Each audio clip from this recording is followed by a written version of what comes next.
I'm going to show you how to add a calendar date field on Confluence. So to get started, you have to open your atlassian.com first and then go to calendar below right here.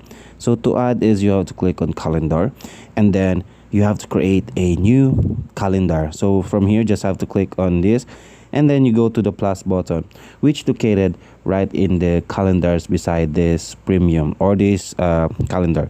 So from here, just click on add and then add a new calendar. So from there, a pop-up will show up. So you have to rename your calendar. So I'm just going to rename it demo. And then once you're done with that, just click on create.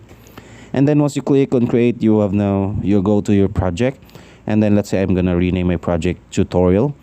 And then once you're done with that, you just have to go to plus sign bottom right above here, which is this, and then search in team calendars.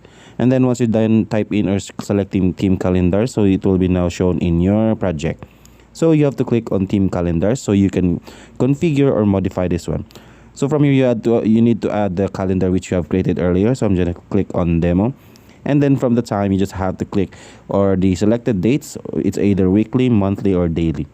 And so from here, you can also edit the field, the height, and the calendar position.